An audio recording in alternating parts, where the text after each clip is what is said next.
7. The upper clump, the team's a little bit more likely to make playoffs, but they have 6 games to go. Yeah, neck and neck here. Every game counts so incredibly much for this playoff race. Already, a lot of these very strong solo lane champions we've been seeing put to use split pushing, being banned out by the side of CLG, the Riven, the Jace being banned out. On hit Nico, very popular right now, and one of the most insane split pushing champions. So Golden Guardians also following along here, and all solo lane bans thus far.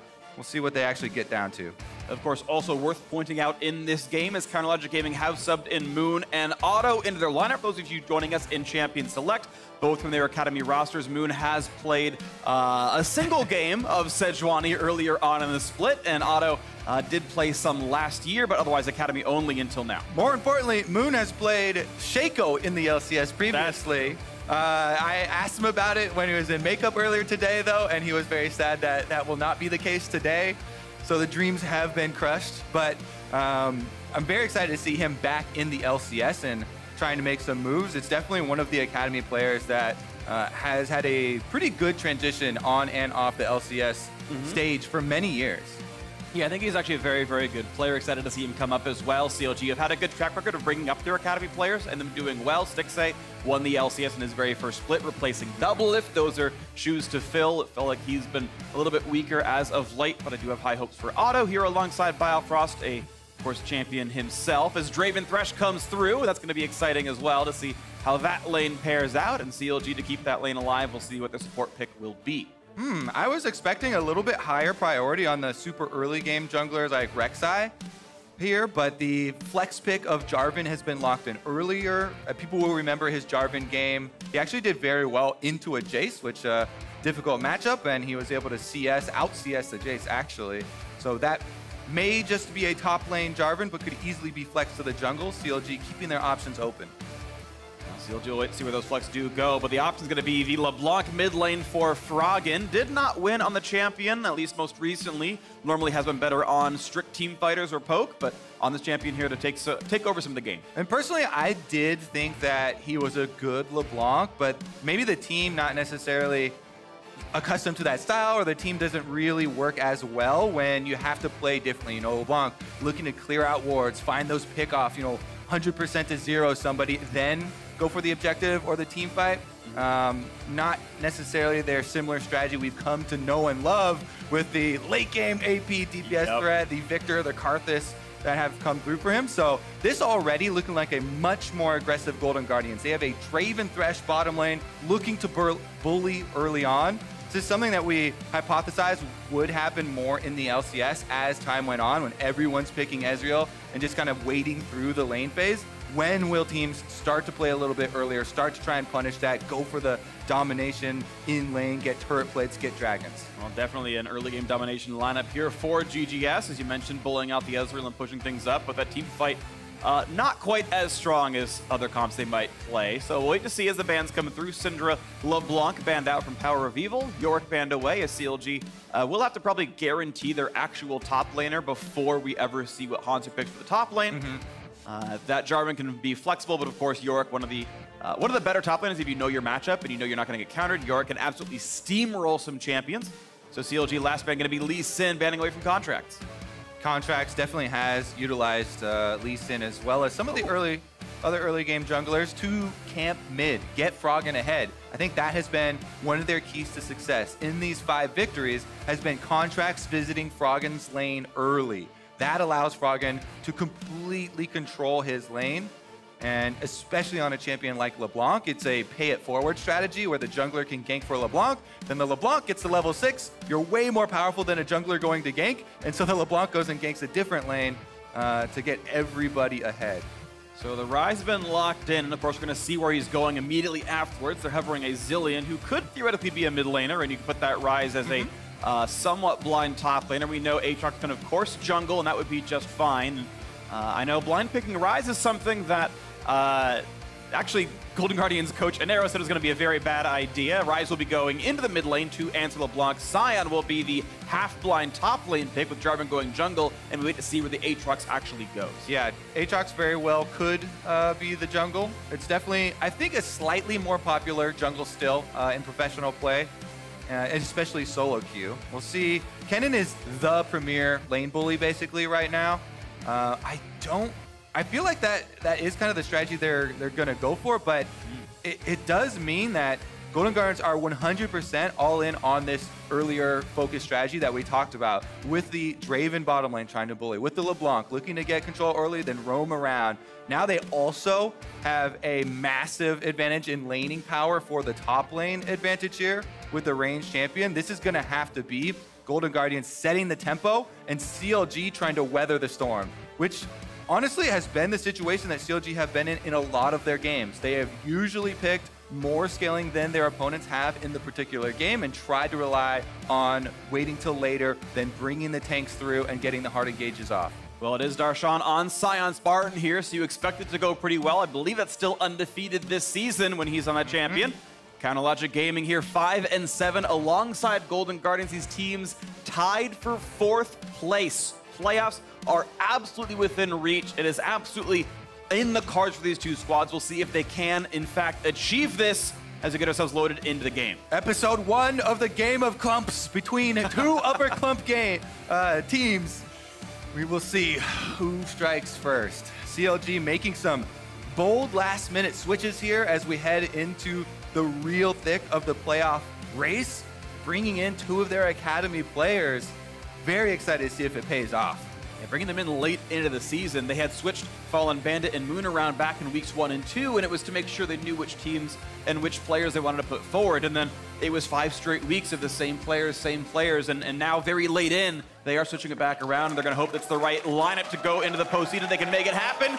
PoE and Froggen on your screen, and it's time to go into Summoner's Rift counter Logic Gaming facing Golden Guardians. Here with 6 games left to play. All right, some early pings already coming down. Looks like defensive opening for both teams as they spread out. Usually going to try and get your early Scuttle Crab wards down to see where these junglers are going. Again, like we were talking about in Champ Select, we expect the early phase to be incredibly important for Golden Guardians and especially contracts. So we'll see if CLG can get any early information on that Aatrox jungle, because he has so many options. Of all the lanes have a possibility of setting up ganks and being very aggressive, it's very important for CLG to try and track the enemy jungler. So far we have a lull in the early game, and as we wait for this one to start in earnest, if you want to hear more about the Golden Guardians, Anero joined Kobe, Azael, and myself on the dive, where he mentioned that he's not too preoccupied with being involved in the conversation for top teams. So tune into this week's episode to hear more from him about Golden Guardians so far this year. Yeah, it was pretty interesting. He said that he had strategies for the weaknesses of all the top teams, and he just wanted a crack at them to be able to exploit what he saw was wrong, you know, with TL, C9, TSM. Hopefully, they've also got strategies for CLG, because that is one of the most important games here, trying to get a win and deliver a loss to one of your competitors for the playoff spots.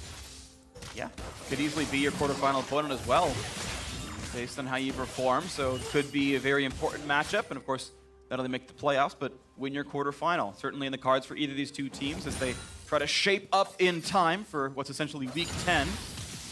As Hanser is, of course, starting with that Doran's Blade, trying to get some auto attacks down and dealing some decent damage. Kleptomancy, E-auto-auto will, of course, trigger twice there, and so far, so good. Bullying Sign as you expect in the early game. I am curious what his eventual build will be. Starting Doran's Blade does not mean you're not going to go AP later on. If he goes AP, it means he can team fight and flank to try to pick off that bot lane Ezreal later on in the team fights. But if you go attack damage, your ults aren't very good and you're dedicating to the split push. A couple of options open. I feel like, especially against Scion, the on-hit can be very effective, because it does include percentage health damages with the Blade of the Ruin King.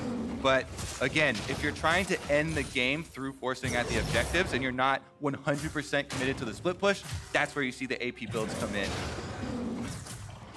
Defensive Ghost Poro is not going to stop Contracts from taking away this blue buff, but that said, both sides are kind of taking each other's jungles regardless, so not all that important otherwise. Yeah, I mean, so important thing to remember about the Ghost Poro as well. Oh, wow. He's running with Ignite, the flash! They're gonna get first blood now! Oh, man. Definitely to an early start into this game. Oh, my goodness. That is exactly the way you want to start off a Draven game.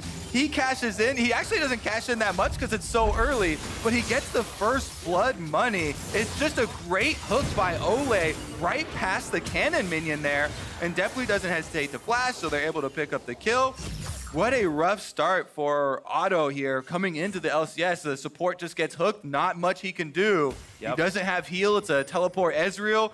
Can't do anything to save the Tahm Kench. And now it is going to be checkbox number 1 for this early game composition. Emphatically checked. Absolutely. And honestly, it does feel like Tahm Kench is one of the better champions to kill. He's actually incredibly level dependent for his tank stats. Doesn't have any active tank skills outside that E. And his flash is down, his exhaust is down. Keep in mind, Otto went teleport. That's the punishment for bringing TP in the bottom lane instead of a combat summoner, is you cannot help your support out. So everything's set up to kill Biofrost. It did happen here, and we'll see if they can get another one. Now we fight this top lane side as well, as Darshan getting worn down, below 200 HP actually. This is getting a little bit close.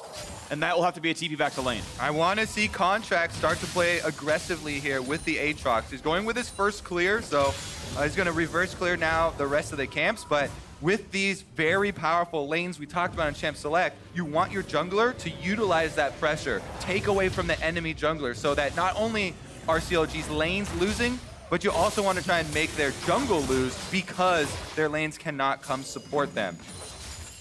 And watch for the jungle camps a bit later on.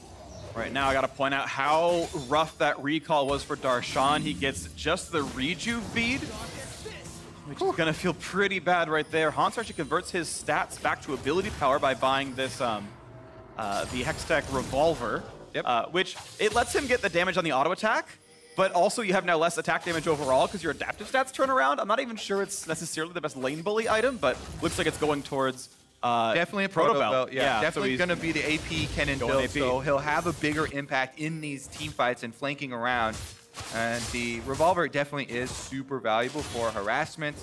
We'll see about the bottom side of the map, though, because it's a very good movement here from Moon to slip in and grab the Scuttle Crab before the bottom lane returns. And this is something that people should pay attention to a little bit more, is recall timings. During the recall here of this very powerful Draven, to go spend that first blood money, get his extra, big VF sword purchase here, you have a small window on the map, a little bit less than 30 seconds, to try and do something on the bottom side. You get the Scuttle Crab, you get permanent vision here leading into the dragon, and a little bit of defensive security. And of course, you talk about that recall timing, having the money for the BF sword in the second Doran's Blade. Of course, it's Kleptomancy here on Draven. Very easy, of course, to stack that up. Q and W, you don't even have a cast animation. You just simply turn them on. You want to auto someone twice anyway, and yeah, it works out pretty well for him. And he's got money, and he's going to, I think, sort of, you need to keep trying to cash in right here. Pretty standard overheal plus the attack speed. I really, really do think Future's Market is finally getting the recognition it deserves as well. It helps you guarantee those power spikes. Recall, so you get them wide hook. He's going to go for the play anyway, but is Draven going to be in range? Well, they've got an Aatrox coming by as well. Jumping in towards Otto. There's no way to save him if they want to dive this. But no, the health bar is high enough. They're afraid of what the turret would do to them. No kill. And now the health bar for Otto extremely low. That's his last potion he's chugging right now. And the Golden Guardians have so much pressure here on the bottom side. They're going to force him off of this turret. Froggen's even roaming down from the mid lane on this LeBlanc, and the CLG duo have to give up turret plates. Now, that hook might have looked weird, but it was a prediction, of course, in case Otto wanted to juke all the way around. And it was predictive, not where he went, but it will be turret plates. You're mentioning Kobe. Extra gold coming in. Gonna feel pretty good for Golden Guardians here. Now a smite fight on this side. One. I think it, not in vision. Yep, good job, Moon. There was no way to actually see that for that point in time. Contract had nowhere to put down, and they got it in the fog. And because the duo actually comes up to support the red buff invade here, they didn't stay around to finish off this turret plate. As you can see, it hasn't fallen yet, still have 5.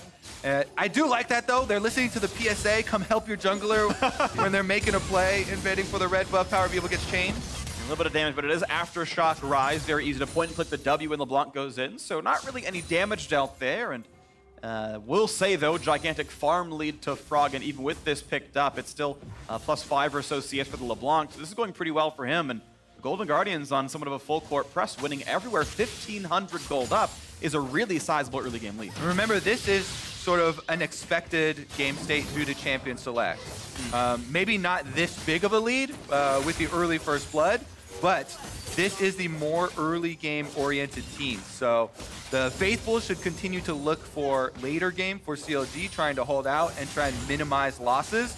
But right now, Golden Guardians fans should be feeling very confident about the opening of this game.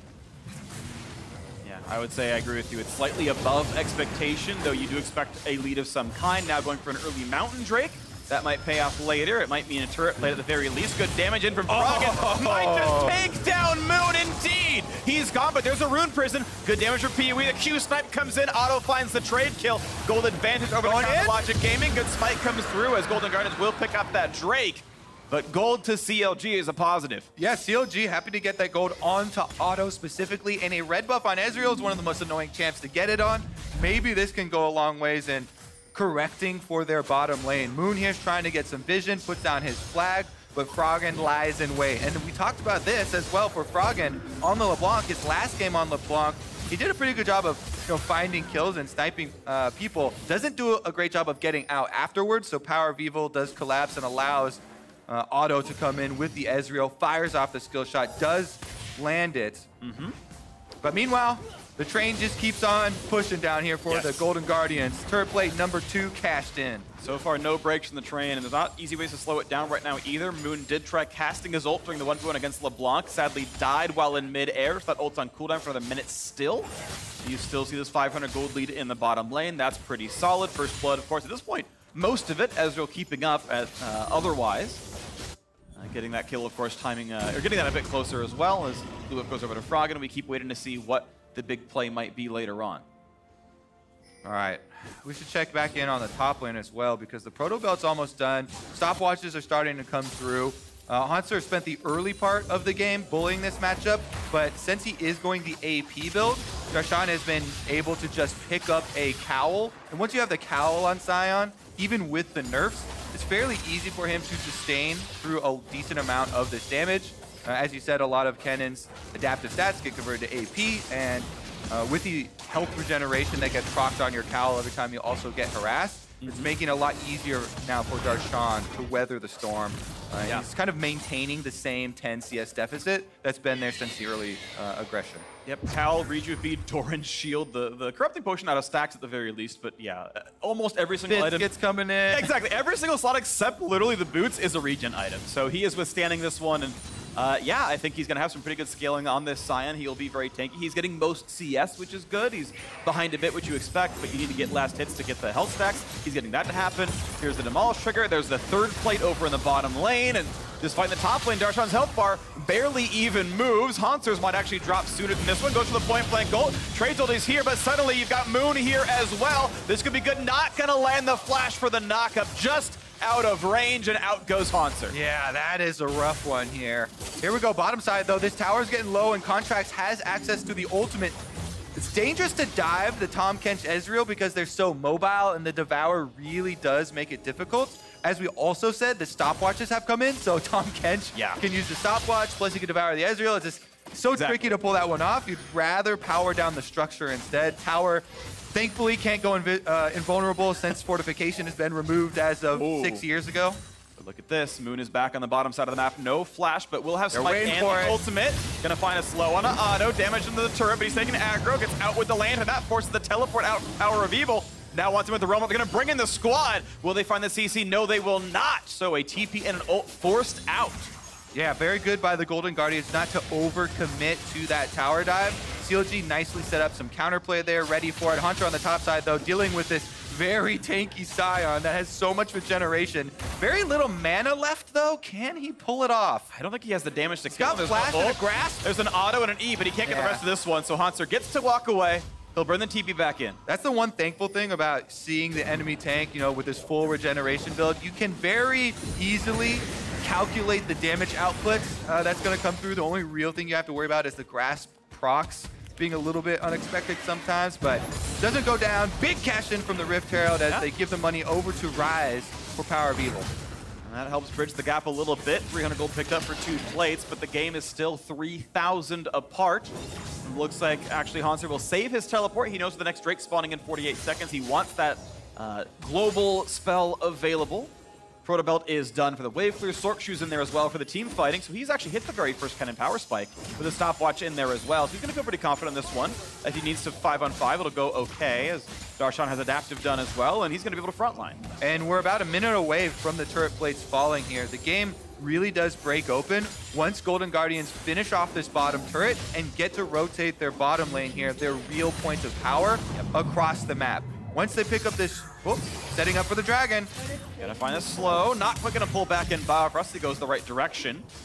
Yeah, that solo turret gold. You saw Ole stand very far back for two reasons. One was to not leech the local gold, so a good 600 went over the Draven, but also to lantern out in case there was a play. It's gonna be the reset first. Golden Guardians, of course, had the money to spend 900 gold in the pockets of Draven. That's spent out right now, so he's ready to go. And we'll see as the Warrior Enchant and Cinderhulk are done for the respective junglers, if that fight will indeed happen soon. Very interesting that we have double Mountain Drakes as well. If the Golden Guardians can use their early lead to secure this second Mountain Drake, it does give so much more threat to their mid-game, neutral area control. We talked about knocking down the first outer turret. Once they get all three, it makes it so easy to set up around Baron with that extra threat come 20 minutes. And that might be something that Golden Guardians needs for the end game. As you mentioned earlier, it's a fairly early game comp, and getting that lead and cashing it in later on is going to be important for the pacing of the game. 4,000 gold separates the squad, so that is very, very large right now. Flag right now knows that the Mountain Drake's not being taken. Golden Guardians still sitting around in this part of the map. As the flag drops, Vision's gone. That signals that CLG may want to actually contest this one. They don't want to give up the double mountain buff. They've got teleport ready on Darshan. Now, for the top laners, for both of them, you know that they have to back off from each other to be able to get their teleports. You can see Sion rocking down the river. They might actually go for this frog and trying to hold them off. And Moon only knows the Drake is gone. Doesn't the health bar. It's going to be taken without effort at all. Mountain Drake picked up there solidly. Golden Guardians stack another objective. Yeah, it's too late, and Otto on the Ezreal was way too far away from the fight. Even though they were throwing flags in there, trying to keep vision, not able to delay the Golden Guardians long enough to allow Ezreal to remain close. So no commitment on the contest, and that is the double stacked mountain, ready for true damage later in the game. Yep. And now that's AP. Kennen, of course, top lane has flipped. There was no kill pressure really whatsoever. Darshan will maybe never die the rest of this game. Even if his team loses, he probably ends the game 0-0 in something. The pressure on top side will have to come from junglers or roaming plays. Yep. Meanwhile, in the mid lane, as we talked about, you switch your marksman and your support over to the mid lane to try and hold. Thresh is so good at this because Ole can go around clear vision with Deathly. He can also step very far back in the lane. Lantern is a lifesaver in almost all of these scenarios. The only thing that's going to stop him is the Rise Room Prison, and you kind of can see that one coming. Okay, pressure's moved out to the mid lane. Of course, with double Mountain Drake, they kill turrets faster than normal, but actually no, letting the minions go in, doing nothing else with it. They're instead looking for that top side, and I might have spoke too soon about Darshan. This could be a 4v1. They're even rotating through the jungle here. Probably just dead. We'll see how he goes. Finds damage in a Hanser, puts the ulti on, but will they even dive? Tom Kench gonna bring a reinforcement, so actually Darshan looks like he's fine. Oh, they didn't wait in this bush. I thought they're gonna wait in the tri-brush for this face check here. 3 versus 2. Doesn't happen. They should be tracking the teleport, knowing that Power of Evil recalled and is back to base with no teleport cooldown. Oh, Otto, the chain's gonna land. Good flash forward. They're gonna have it. Ole sentences him to death. Definitely could have taken it himself, but no. Support carry. I feel like Froggen wrote his death note and he was like, this guy going down, and Ole is like, what? Did you say death sentence? I got it. Finish off the kill right there. They get the Ezreal.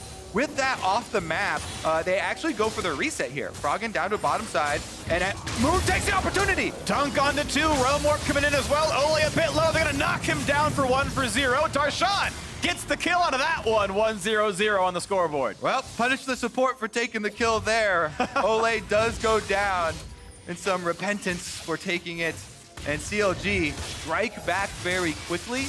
Now, this is a very big advantage for the Golden Guardians currently, but if CLG can continue to make trades like that, even though it is a marksman kill for a support kill, their marksman has teleport, and Otto actually could teleport right back out the lane and gets minions anyways, so those types of gold trades, probably what CLG are looking for, given the game state.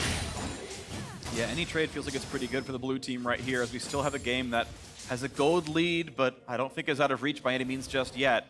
Draven, I feel like, is not a great tank killer, and we have Darshan moving towards heavy armor right now. The Chain Vest in, looking at round 2. Nope. Good job by Biofrost. Pulls Otto right back out. And even the spinning axe disappears. I'd like to take this opportunity to highlight the bounties that we have all stacking up here for the Golden Guardians. And we talk about CLG trying to weather the storm. If they can complete these 3 bounties that we've highlighted, that goes a long way in kind of correcting the gold discrepancy here. Yep. And funneling some more money into their late game hopes.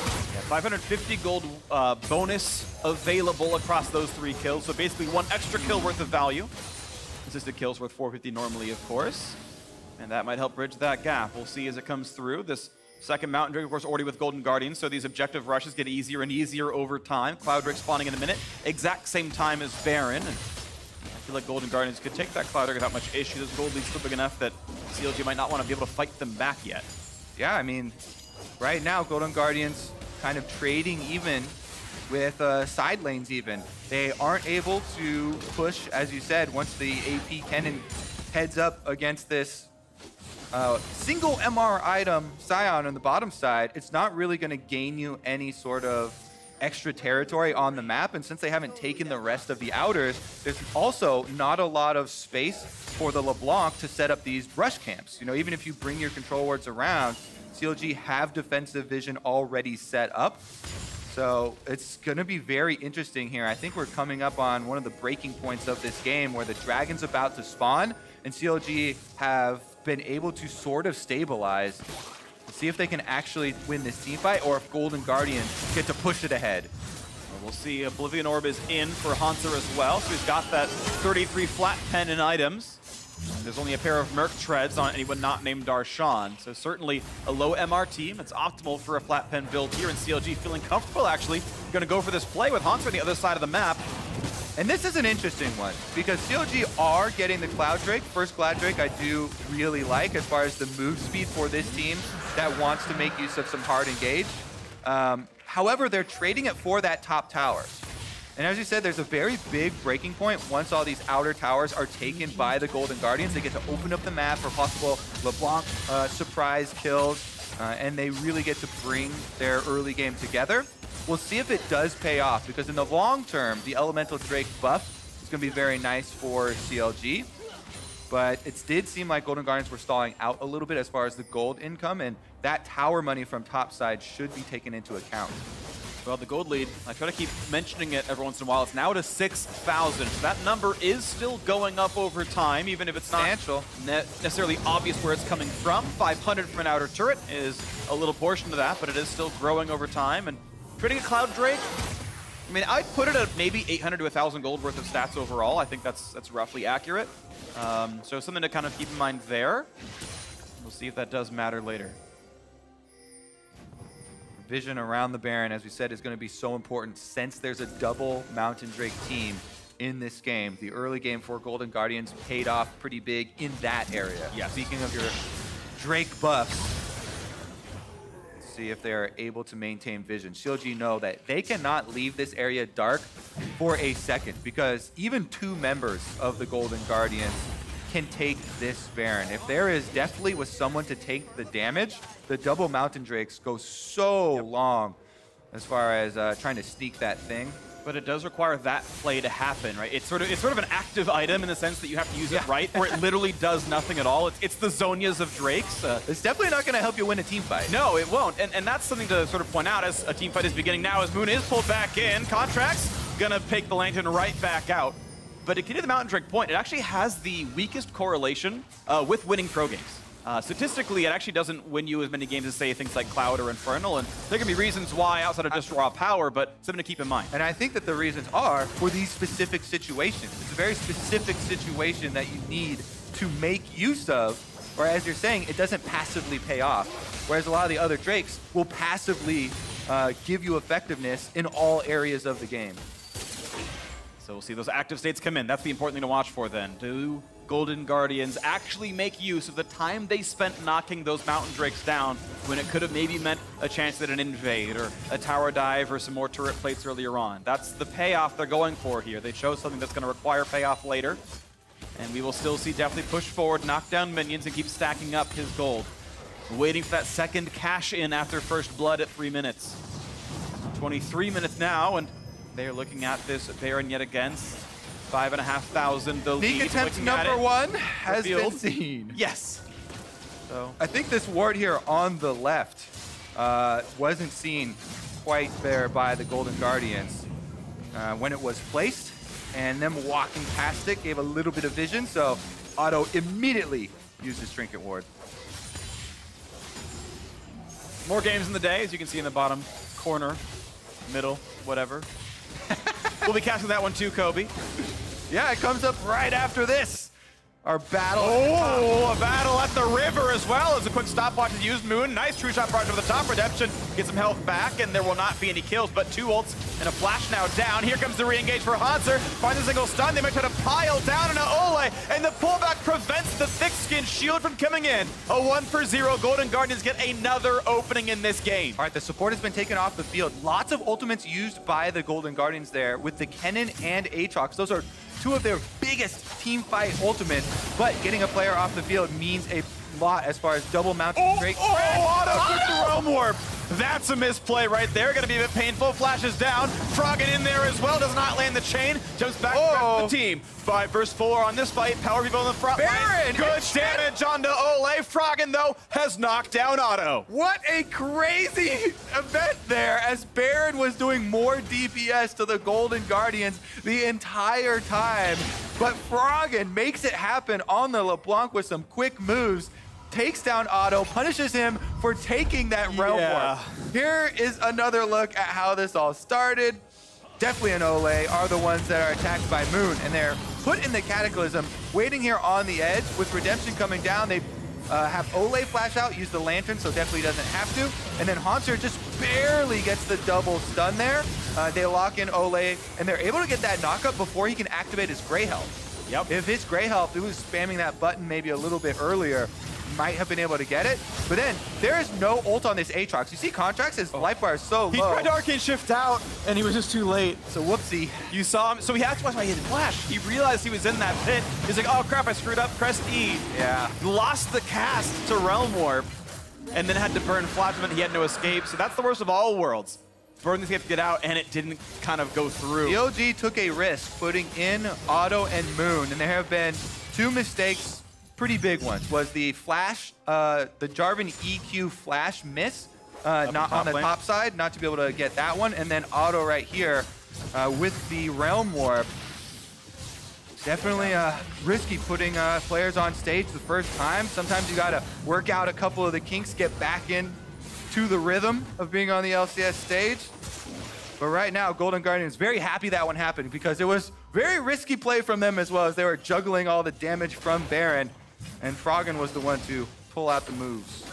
Now Power Vivo wants to steal a blue buff away, and in fact, well, that was actually pretty close. 750 for the Q, but it was at 900. And Contracts to the blue buff, not the most useful. Big passive auto there is always very fun for Aatrox. Didn't have to burn the smite at least, so I guess he's all right. Little cooldown reduction goes a long way also. Mana regeneration, obviously not effective. For the last 10%, yeah, it's going to feel okay for him. And now we can wait to see what the next round will be, as a nice knockup is in. And Darshan, by the way, still invincible. Going to find some damage towards Froggen. Ult comes through, dodging that one, gets the chain. Froggen waiting for his next set of cooldowns, does not have the ult. Otto, the dash, 1 second, and Otto does get revenge. Arcane shifting over the wall. CLG get a big shutdown on a good target. And now he's got a red buff again. Definitely, in the meantime, though, takes down the turret. Darshan trading one on the top side. Objectives now falling fairly quickly here. This is also, by the way, not going for another tier for Otto. He's got the Vamp Scepter set up here. I believe that will be a Blade of the Rune King. It's kind of late for it. Could be a Mercurial Scimitar, but that would be a lot of magic resist considering his already rushed Hexbringer to deal with the Froggen Burst.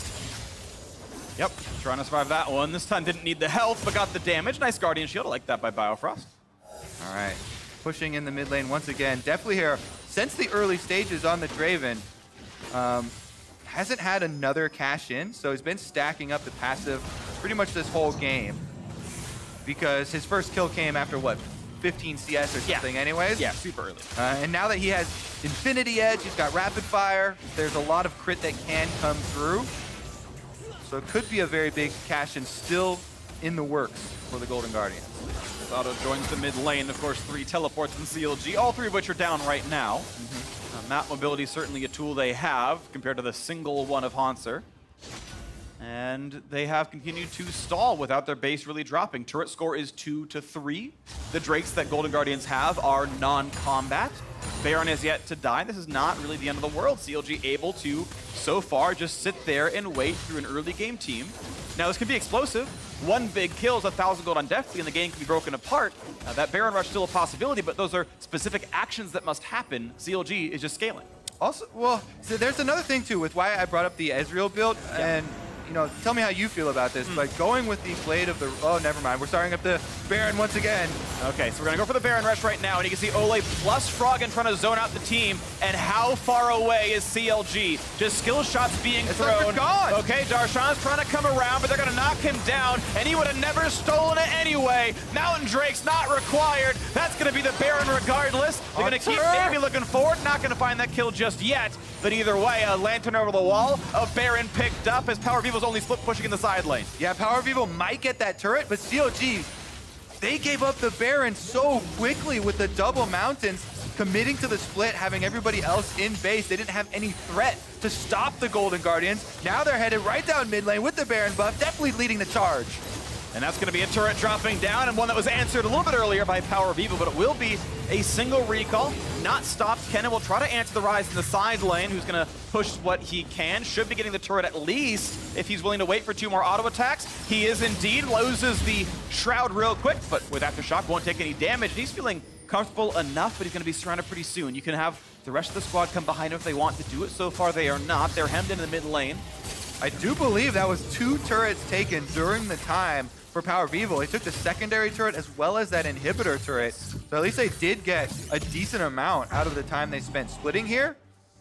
It's all going to be about what can Golden Guardians do with this Baron buff now, because Cloud Drake is also spawning, and they want to get back out on the map very quickly. Well, 2 power spikes coming in. One, of course, is his Baron buff, giving a bunch of stats to Golden Guardians. The other, though, is Power Vivo's split push, giving him death cap now. So he is incredibly strong right now. 300 CS, highest on his team. He's got a lot of gold. Maybe he can take over a fight. The front line a little tenuous for Golden Guardians. It's 0 magic resist on an Aatrox, and a Thresh who just doesn't have the stats, and a full AP Kennen. So burning through the front line is a possibility here for CLG. I do think this is correct for Golden Guardians, though. Trying to use their Baron buff in all 3 lanes, trying to create some pressure for themselves. Froggen on the LeBlanc in the top side. You can see he's almost up at the turret. Definitely in a little bit of danger, but he has the Thresh lane. Oh, again, Moon. He tried, and it is possible. It is possible to stop the Lantern with the ult, to move him with the Cataclysm wall. A little late on the click, though, doesn't get him out. A nice attempt, but it won't be anything. An ult down, Golden Guardians get even more, and now a fight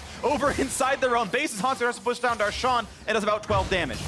Yeah, Hanser in the meanwhile taking a decent amount, but the push is still going for the Golden Guardians.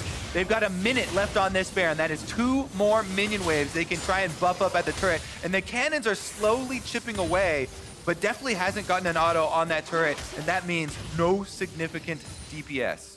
Okay, 30 seconds lost. Next wave, and you can see Contracts running back to catch it. They will run faster with the Baron buff on. Only catches the melees, though, and not giving a whole lot of extra speed in the end of the day. And they go for the next round on this one as Hanser's now splitting off in the side lane, pushing the wave down as Darshan is regrouped. Yeah, one of the difficult things here for Golden Guardians is that Kennen's wave is not close enough to the turret to make it there with Baron buff in time. Baron buff will expire, so CLG have been able to defend this. They're going to try. They're going to try to knock down Contracts to flash the wall. Sion going to hit the wall himself, but at least they burn a summoner out for that play. Froggen going to get a lot of damage in this one. The cannon's buffed up as well, and GGS able to run right back over and collect this push. That turret's incredibly low. A nice shot comes through for Draven. They will have to wait for the day. He's slowed, but he has a Lantern. And during that give and take, Hanser was able to get up to the secondary turret here with Kennen.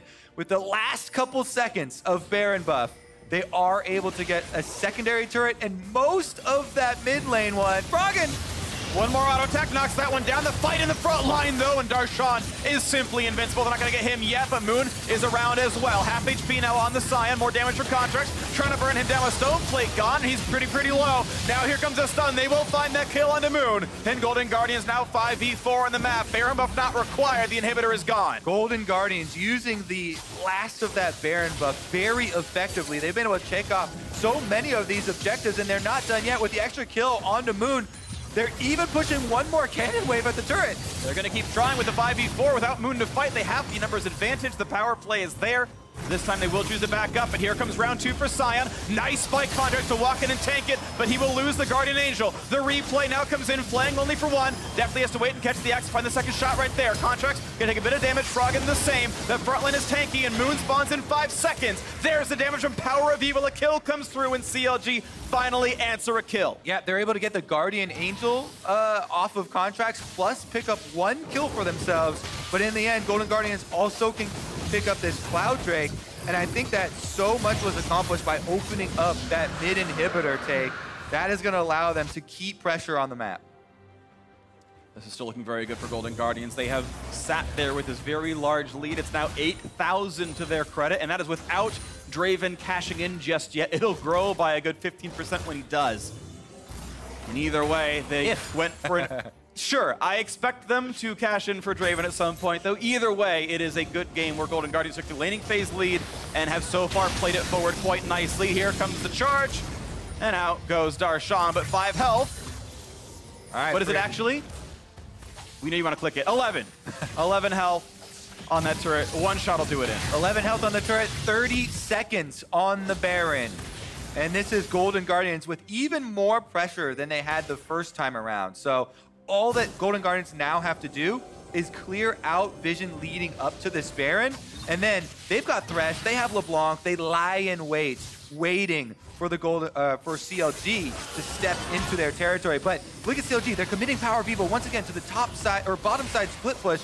The Rise is almost at the inhibitor by himself. They're dedicated to the 4-1 right here, and a single auto will knock down the outer turret. That's certainly going to drop, going for the inhibitor now as well, and they're splitting up. Counter Logic Gaming inhibitor is down, and Power of Evil is running away.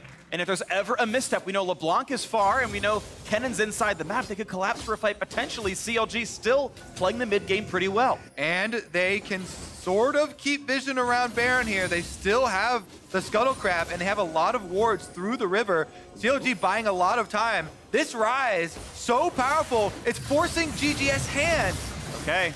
Counter Logic Gaming, will they take this 4-on-4? Contract's pretty low though from Baron. Here comes the front line as well. Big damage, but Scion is pretty invincible. Has to actually ult away. Not sure he had to, but he chose to. And the turret is dead in that bottom lane as well. Power of Evil split push. The 1-4 is certainly working now. Power of Evil, level 18 on Rise with the Banshee's Veil. Not afraid at all of an AP Kennen build here. And CLG are able to get themselves a Nexus turret. Now, those aren't worth a lot of gold, but it is impactful to open up that area for a possible win condition of slipping someone in to destroy the Nexus. You can slip 5 people in. You roam warp the whole squad on the Nexus and it will die. You can backdoor the whole thing. Yeah, I mean, it can be done. We've seen it earlier this week as well, the big backdoor plays for Nexus kills. CLG have a win condition, and it's Power of Evil playing this game intelligently with all the gold he has. I think he's got to be hugely rich right now. He's only got an item slot left to go, and even now it's a stopwatch, so it does most of what his own needs to do anyway. Darshan going to find himself the target of attention, but able to walk away on that. All right, I think that Golden Guardians, they should return up to their point of power here. They're the ones with the double mountains. They're the ones that can get the advantage here through vision control and trying to set up picks. But consistently, Power of Evil on this Rise, they need an answer. Kennen is not the answer. He has already failed the test here as far as the split push 1v1. Seems that GGS have no other possibility, though, except trying to burn through the Baron and force their hand again. They don't have the timing. The Baron one more time, putting good damage down. True Shot Barrage spotted them, sign of the front line. They're committing now to what they've got to choose to do. Contract still in the front line. Redemption's fly as well. Going for the fight now on the 4v4 as Kennemers Rise in the bottom lane on top of this one. That could end the game by itself. They're shot outside the pit. The revive on the Contracts, and Ole stuck inside the pit as well. They're going for Moon, but he's got the stopwatch. He's got the stone plate. He's buying a lot of time, and here comes the teleport. Going down the game, and Kennen's going to try his damnedest. GGS to knock down Darshan, but a big chunk comes through. Draven finally catches it. Here comes LeBlanc. They've got Otto in as well, and he's gone. Darshan can't do enough damage. He will finally die. That Nexus will not fall, but the kills have gone to Golden Guardians. But the Golden Guardians are now on the opposing Nexus turret freak. They're going for the end themselves. Inhibitor response, they have to take that down first. But can they stop this TP? They do! Oh my God! It is over! And Golden Guardians retain control. They're on top of the club, and GGS are alone in 4th place. And the Golden Guardians break free. The bottom 7 teams coming into this weekend were within 1 game of each other. Golden Guardians make it 2. Yes! What a game. And it felt like every single player on Golden Guardians pitched in their own way. This wasn't like a 1v9 where Froggen drags the team over the finish line. It was every single player stepping up in what they needed to do. You had the TPs to defend. They eventually had 3 back there to stop those kills. The teleport back in and knock down the Nexus. We had Draven scaling up massively and was part of the reason CLG had to play more desperately. Olay's lanterns on Thresh consistently saving people. He landed several hooks as well. But I have to say for CLG, down 6,500 to 7,000 gold most of the game, but keeping it very competitive with the Rise split push. Very, very threatening there as far as ending the game towards the end. Well, Golden Guardians up to 6 wins right now. They're in fact only a game and a half behind TSM. Yep. Over in 3rd place. So it is still getting to be a very close season. But now for more on that victory, Avli is standing by with Deftly for more on that victory. Thanks, Freak. Definitely take a deep breath because, oh my gosh, what an exciting ending to that game. It looked like PoE was going to break down your Nexus, but then you guys flipped it on them and took down theirs. So tell me about it, what it was like from your perspective. Honestly, I think we played like the macro pretty bad that game. We didn't know how to like deal with the Rise, but luckily towards the end, we had like good teamwork and like we called the right people to go back and defend and also like the right people to stay and end the game. So it was just really good on all 5 of us, but at the same time, we're not really happy with that victory. What do you think you would have improved? Just the macro? Yeah, I don't think we adapted well during the game on like how to deal with a winning split push, and that's something we're gonna improve on and take into tomorrow's game. Well, you and Ole did look strong. You had an aggressive bot lane against Otto and Biofrost today. You had the Klepto Draven, you had the Thresh, and you were picking up those early kills. So has something switched between you and Ole that's really upped your synergy? Honestly, we've been talking a lot more, and we've just kind of expressed how we like deeply feel to each other, and like genuinely we want the best for both of each other. And like sometimes we have to like tell each other, you need to do this better, or you need to do this better. And we're able to do that, and I think our performances recently have been a lot better. And so tomorrow you play against Team Liquid and Doublelift. It's a game that I know that Ole is probably excited for. But for you, I remember talking to you when you were on E United in the Challenger Series, and you said, oh, I've looked up to Doublelift for a while. I'm really excited to play against him. Do you still have that excitement, or has it changed into fear? Definitely not fear. I think Doublelift's a really good player, but at the same time, I feel like I've made leaps and bounds in my own improvement over the past like year or so. So I'm really excited, and last time we played them this season, it was a pretty close game. So hopefully this time around, we can come out with a win. Well, definitely thank you, and congratulations again. And for more in the game, let's hear from the State Farm Analyst Desk.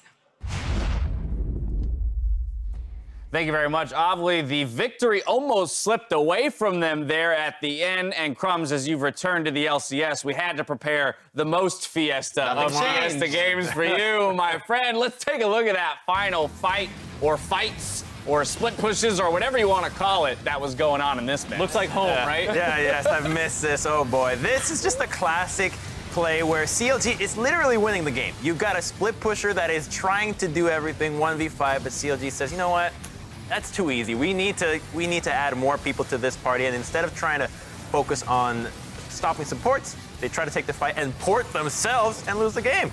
Yeah, I mean, it was the kind of thing where multiple times CLG felt like they got over-eager and tried to force stuff more than they should. You had this unstoppable Scion who could just run in 1v4 and stop any Baron attempt, and then you have a winning split push. So just do that and let the winning split push go, but they teleport people in, it gets really scrappy. LeBlanc's able to find pickoffs because it's no longer a structured fight, and then the other team gets their chance. Right, and I think on this point specifically, I think a lot of this falls on blame on Power of Evil. If you're winning the game by yourself, split pushing to victory, the only thing you need to say is, hey, stop the ports. Just buy some time, I will win the game. But someone on their team made the call, hey, can you guys TP to the Nexus? I'm ending. Whoever did that, you messed up this game. Yeah, it will be a tough loss to stomach for the CLG squad because, again, with these roster moves coming in here in Week 7, they definitely want to try and ignite that fire that might allow them to make a run into playoff positioning. And this was not the only point in the game in which they struggled. Of course, there were other Baron attempts, and we saw maybe some of that miscommunication between certain members on the squad.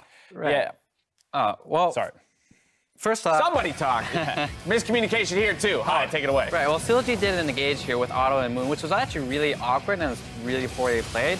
GGS was having a lot of difficulty this game trying to figure out how to deal with the Rise split push, because Kennen can't 1v1 Rise and LeBlanc cannot 1v1 Rise. So with their double Earth Drake, they had to just force objectives, and they had a level advantage on their jungler too. So when they did get their first Baron, they also misplayed the Baron usage. They didn't really get much out of it when they could have.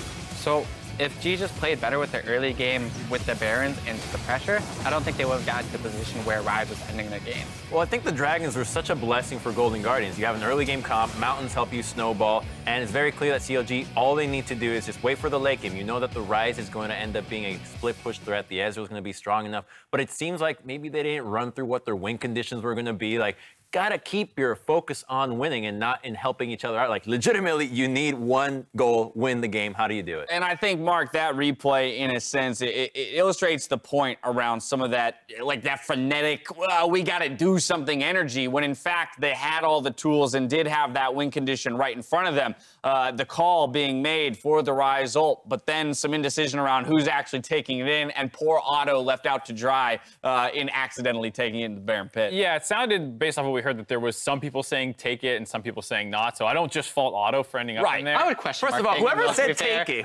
take it, what are you doing? That's the same late game call of TP. To be fair, stop the Baron. They did stop the Baron. They did put it on pause for that moment.